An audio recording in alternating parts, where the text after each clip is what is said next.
Hello, everyone. Welcome. Thank you for taking the time to be here. Today, we want to talk to you about the experience of working over the years in the construction of safe spaces here in Encora. Jorge and I have a few years of experience between academia and activism for the right issues, so it will be a pleasure to share with you. Uh, I am, sorry, Jorge. no, go ahead, go ahead. I am Mónica López from the Mexico People and Culture team. You'll notice that we will be interrupting each other, but we know each other pretty well. I'm Jorge Symonds. I'm a senior copywriting editor at Encora. I have also worked and volunteered as an activist in my hometown of Hermosillo in Mexico. So I think what we're going to be talking about matters. Safe spaces matter, and it's a way of embracing diversity. So I just would like to tell you that if you have any questions, please feel free to reach out on social media or ask in the comment sections, okay?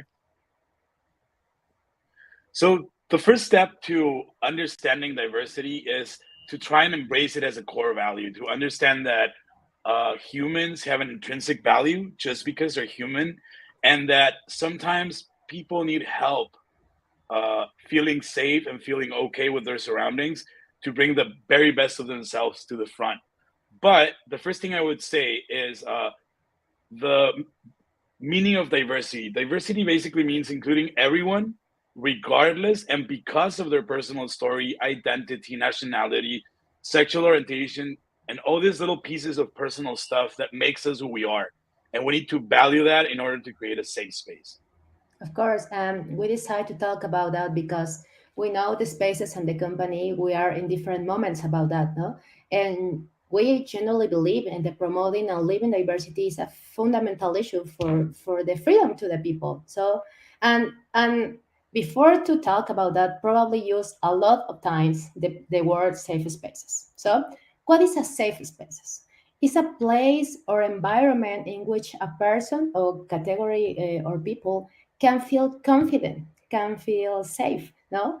That will be not exposed to discrimination, criticism, harassment, or any other emotional or physical harm. And this is talk about safe spaces. And I think that's important, especially for LGBTQ people, because we have been historically underrepresented or we haven't been on equal footing with other people.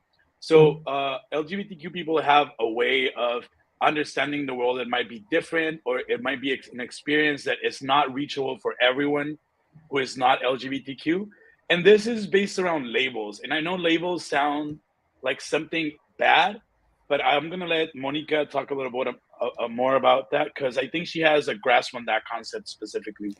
Yeah, I think it's more open, like only say a label. For example, I personally I don't like them because these have been used to locate us in a certain place in the world, generally hierarchical. However, I also believe that beyond the labels are histories and identifications of our reality.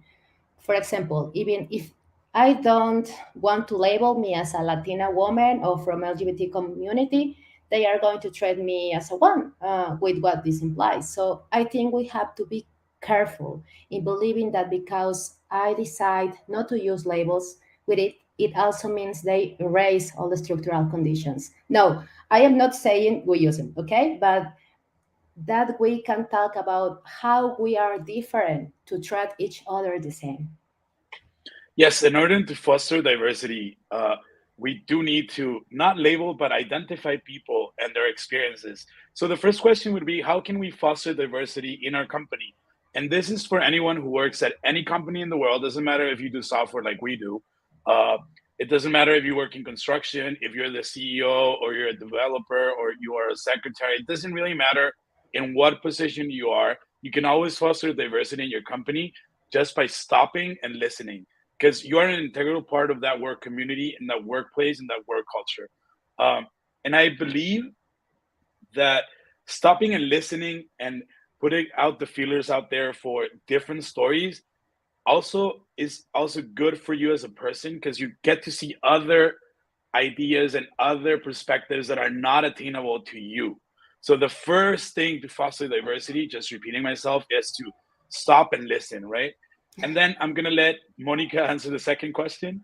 Yeah, thank you. But what probably are the first step to include the LGBT plus people in our work culture. Uh, well, the first step is to start. No, in many times I heard there are not such problems, but almost always there, and there are many consensus bias out there. For me, a start was to analyze the environment, see what conditions were there, where we are in our community, how open the topic was, and from there start working to create spaces of trust so that the community itself feels support to be able to come out and say why the needs were to get together. I see that as a key. One cannot empower people. Powers come from one itself. However, we can create conditions for people to start representing themselves. And I also strongly believe in training and raising awareness on these issues because I think this prepare the ground for these safe spaces. And yeah, I think the principle is to start. Don't be afraid with the intentions for do something. I believe most people might be scared of starting because it might be like a hot topic, or it might be a controversial to ask someone their opinion on their life story. But most of our experience at Encora talking about these topics is that when you offer someone an equal footing at the table, when you say, hey, we know that our lives are different, but we want the same thing. We want to grow together. We want the company to do better. We want to make more money. We want to be more famous, maybe. We want our brand to explode and be all over the world. I think that is something that is contagious. And this brings me to what would happen if we all had an equal seat at the table. I think that would create the opportunity for all individuals to be the very best version of themselves. And with that best version comes the comfort and the playfulness to innovate and just sit down and work, not worry about what's going to happen, what people are going to tell you. Just bring the very best of yourself forward and your community, and actually start doing what you do best, which is your work. So it comes from something as simple as making a company-wide decision to being in a meeting and feeling like your idea must be heard because it's innovative. And maybe that's hard, and this is coming from a white presenting person, right? From a white presenting male. Like, I have no trouble getting people to listen to me on meetings, but maybe if someone else it feels differently, they might not say that really innovative idea, and you're being robbed of that person's talent because they're not in a safe space to do Yeah. what they do best, which is being themselves, right? Yeah, And mhm, no, okay, no, for the reason is because it's so important understand the needs about the LGBT plus community or the of other diversity, no? And how can we start for understand these needs? I think again, like Jorge said, listen to them. It's very important, no? And studying about the topic. I think, and I mentioned before, but one key thing is to listen to what the people feel this is important, and study about that because I perceive that there are many spaces where people are saying, almost shooting what we need. It's just looking a mhm. little. And I think this applies to many diversities. For example, I thought I could have a general perspective about from the older person needs, but really only they can tell me what is a priority for them. So listen him and find a way to do a conversation, probably focus groups, a service, one-on-ones, community conversations. It's very appreciated for the people, not take with these spaces for talking. Huh? And I think this is the really ambitious part. And spoiler alert, that Monica has done all of this for Encora. But I think that creating those oases to just speak and be yourself is the first thing you need to do to start noticing patterns in the feedback. And here comes the ambitious part of turning that safe zone, that space where people are talking about what they need, how they feel, and how you can give them that so they can innovate and work and turn it into policy. For example, and on our Mexican division, we started talking to vendors about how they treated people, health insurance, different things. It would be a lot of information to give you, but we started doing little by little, just having town hall meetings about how we feel about this, what we feel is the best way to do things. the community will tell you and will appreciate you for it. Maybe you're thinking like, this is a hard topic. This is something that I don't want to do. But people will, honest to God, will tell you immediately, yes, this is what we want to do. This is something that uh, has been weighing on my mind for a while. And I think this can be rounded up a little bit in something Moni calls, it's something I learned from her, the grassroots model, which is basically starting from the ground up. It's basically you take the opinion of the people and start growing that. But I'm gonna let Moni or Monica speak on that. Thank you. Yes. Okay. The grassroots model basically is including the people when I have the intentions to work about that. No, in my experiences, the policies are very, very important, but including the people too. Again, because it's very important, be careful in not to try to talk about diversity issues that we don't know about that. And it's the easiest way is for the people themselves to tell us why they need. And even that, they are part of the initiatives. So it's the possibility to the people say us what needs. And since this point, work about that. And the grassroots model for me, it's a very good way to work because if we have the participation, the people about our needs and their policies in their spaces, companies, or other, the the journey, the travel about working in these ideas, it's more productive. I don't know in my Spanish thing, fructífero. No? Oh yeah, It's it on my intersectionality, no, my Spanish. yeah. But yeah, uh, please. Yeah, it's a lot more it allows people to grow. It allows the idea to bloom. That would be what fructífero means. There are certain words, just with our speaking their English speaking audience, there are certain words in Spanish that are hard to translate. That's one of them, but I think I would say bloom. Like it allows things to bloom organically. And we understand, like we're not sitting here like, I know that I'm, for example, I'm a copywriter, I'm not a CEO, I'm not a CTO. I don't have the power to make structural changes from top to bottom right now. But if I start speaking to people, forming a community, start a movement, we understand that a lot of companies work differently and you can adapt to whatever your structure is. And that way, if you have the support of the people, you found the patterns, you created all these moments to talk about that, that idea, Yeah. fructífero, the way that things will bloom will be for real change. People will feel like they are in a safe space and they will do their very best. I can assure you that. Yeah, and the people appreciate it this way, no? Because it's included in the initiatives. Mhm. And Mhm. not to not to brag about us, but I think it's important to give a little bit of a context of what we have been doing at Encora. I think we like to say that at Encora we embrace diversity from exploration to action, which is basically the thing that we're inviting everyone to do.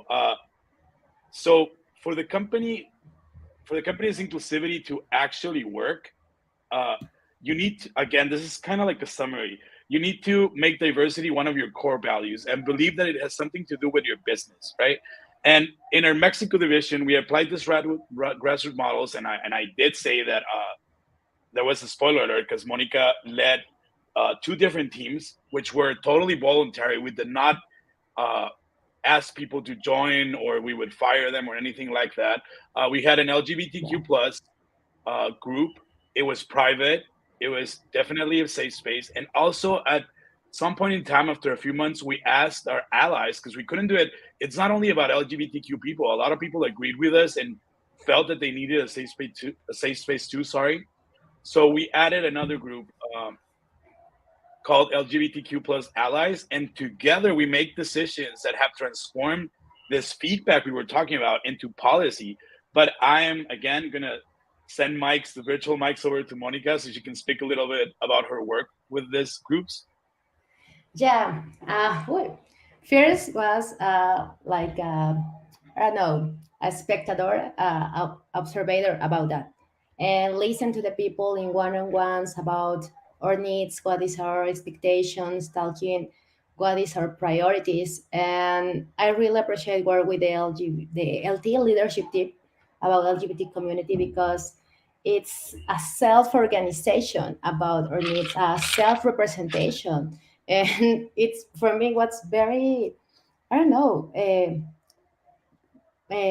very useful, no? Because it's very, very important, again, no? Listen the people needs, not my ideas, no? Because probably my ideas are, I don't know, from the books academy or other something. And yes, it's important, no?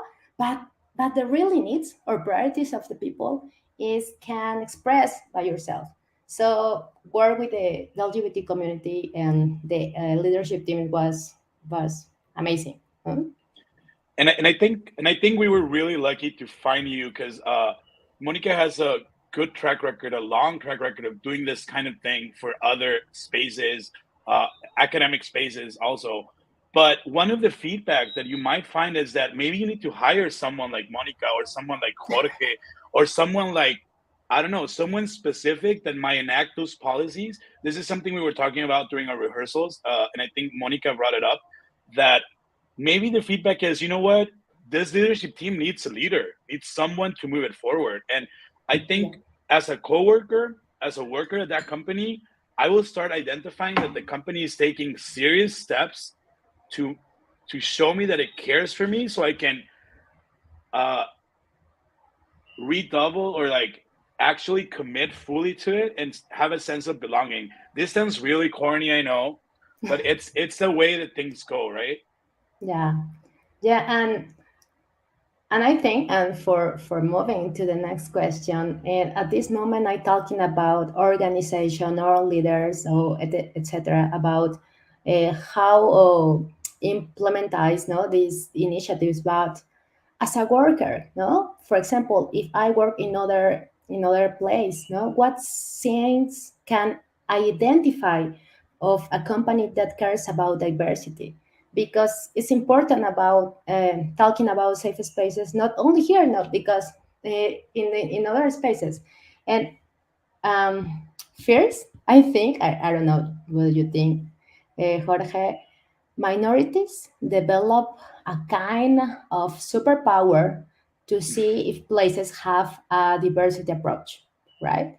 Because, for example, we have like a sense more sensitized, no, for the images, the photos, the colors, the language, for example, no, if they incorporate a more inclusive language, if when hiring you they ask for your pronouns, if they mention in something in their values and their vision, if they have any certification on this regard, if they have, for example, like us, a group on internal workers, or for example, if if there are an open leader, if talking about how many diversity issues is important, because um, it's very different to say, okay, this is okay, we don't problem here about that.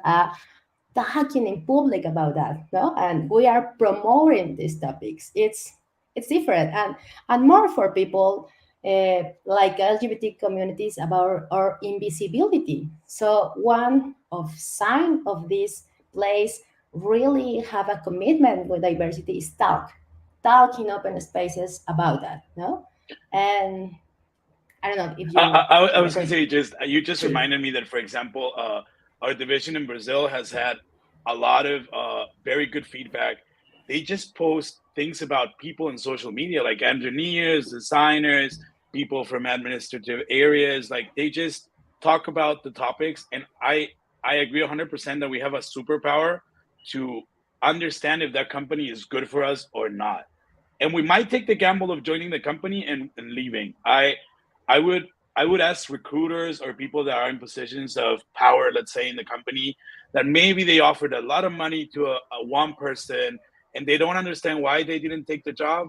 Maybe it was because it wasn't inclusive enough. Maybe it was because there was no commitment to creating safe spaces for anyone. It's not only about women or LGBTQ plus people. It could be someone who has a disability. It could be someone who's generally older than someone else. So again, you're being robbed of talent and of talented people that have this superpower to identify if your company is actually doing something. And I think Yeah. this brings us a little bit organically to the next thing, which is this might be controversial, but diversity is very powerful, not only as the right thing to do, not only in seeing the intrinsic value of humans, but also for business and revenue. We're looking Yeah. for companies that care, that can develop a cycle of we are doing, we are listening to people, we are trying to figure out how best to create safe spaces, how these people can bloom and be themselves, innovate, uh, foster individuality and commitment for a long term, so you don't have to look for more people. That in turn gives you money. That money can be reimbursed in all areas of the company, but also newer plans and other ways of listening to people. And I think that at the end of the day is why companies should care about this topic and why About companies should be inclusive. It works in this is not a fairy tale dream of ours, like, oh, this is not only the best thing you can do, it's also good for business. Sorry that I kind of ran along it there for a minute. no, no, no. It's amazing because I think people free. It's people with confidence, with open to up the hand to promote for innovate and yes. But in additionally of that, no, uh, uh, about the question, no, why should companies care about this issue? Firstly, because it's a certain that there are people of diversity working in their spaces, no? And so the needs about safe spaces is a must. But in business terms, I think contribute to the culture company, like in sense of belonging, engagement, to the attraction and the retention of the talent. And for example, in the latest studies about for this about talent, says in article I read it, no, the Generation Z prioritize a workspace like a talk about um, mental health, diversity, and environment in that order.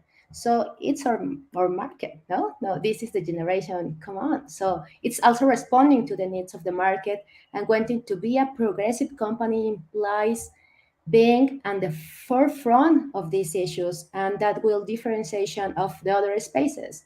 So I think this topic it's like a win-win because it's going to the people, win to the business, and win for us because the safe spaces is not only for the LGBT plus community, it's for all the people, all the diversities. This idea of feel free, I feel confident for being myself, free of judgment. So I think it's for not for this community, no LGBT, it's for all diversities.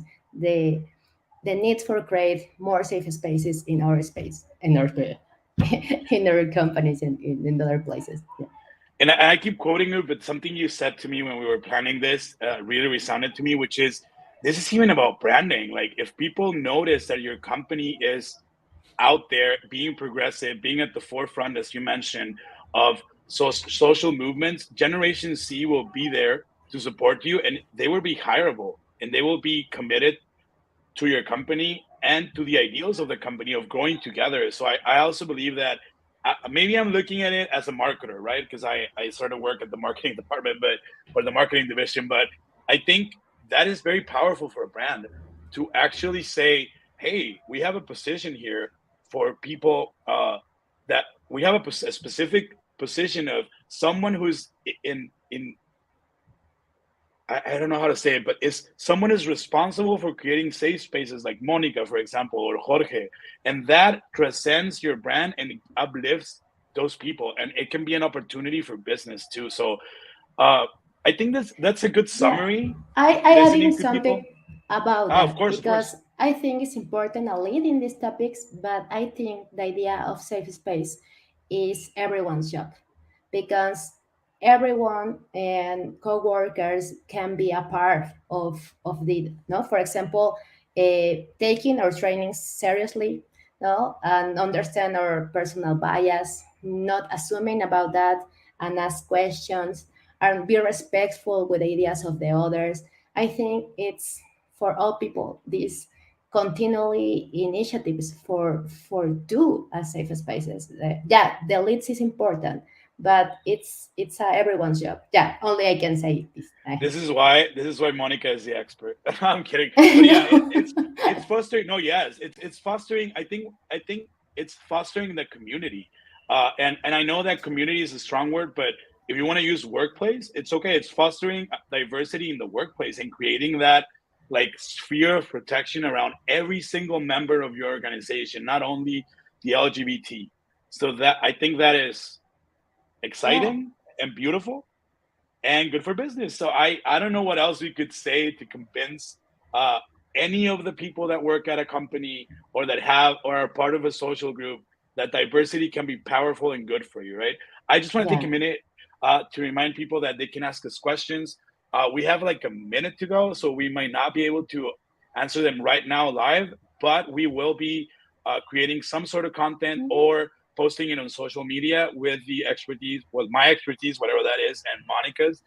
I'm just trying to make a joke there, but we will be answering all your questions. So please use the hashtag innovate with pride, or just directly type on our text box here. Yeah, yeah. Please, any have a question, ask us. And for finish now about you tell her, and it's for all the people, no, for all diversities, for all that. I think about the last question, no, the how can I make a company or a space more inclusive? I think start, because usually have a little of afraid about I don't know. Okay, don't worry, but start and listen to the people, no, again, no, and try to create the conditions to generate a safe spaces. For example, in this moment I talk with Jorge, no, but we start about these conversations 4 years ago, no. Yeah. In this moment I feel confident about that, yeah, and learn about that, the leadership team and all these issues, but not to start here, start in a other moment with I feel afraid, I don't know if this is too much or this, okay, but it's important is to start, no. Other thing I mentioned, and again, I think have a policies is very important, no, and have a promotion explicit about diversity. Again, not just saying there is no problem, that's it, here everyone wants to feel welcome. This is very important too. So this is a first one step, no, you can try. And well, this is example about this confidence, and this is safe spaces. I am a core worker, no, in this community. Yes, I have this role about leading about these topics, but I am a worker like my other teammates. And I really appreciate the opportunity to say I talk about that. No, I talk about that because I learned about this way, this journey, like I learned here in Encora. And I it's my intention, no, to talk and share these ideas with other spaces, with other I don't know, employees, co-workers. I don't know, the listen people in this moment are listen, because I don't know, I am not idealist, but I have a hope, no, with more and more spaces working in these topics, no, because it's really important for me. But I really notice when the life of the people change for feel safe, for feel free, for talk, for be visible, and it's okay with that. It's other, no, it's other experience in our jobs, in our any space, like I am free, I am okay. Of I don't know, please don't see me. Yeah, I think it's very blow, no? What did you say? And it's important, no? For Yeah, it is really important. I think we just want to share the good news. Like it's been a long journey. It's been uphill, downhill. We don't have we don't have this experience just by sitting around thinking about it. We got started, like Monica said, but we want to share like the good news with you. Like you can start and do it, and you can create that safe experience. I think we have less than a minute to go, so I'll say goodbye first. I'm very happy to share this information with you. If you have any specific questions, please get in touch with us. Thank you for the to the talent marketing coordinators that made this happen. I appreciate you. I really like working with you, and I'll send it over to yes. Monica. Thank you. Yeah, thank you for the time to be here for all listeners. And please, if you have any question, yeah, like a time is not possible right now, but please ask in other videos. And I really like share this call with you, Jorge. And thanks for the team of marketings. And yeah, thank you for our listeners in this moment. Bye. Have a good one. Thank See you. you.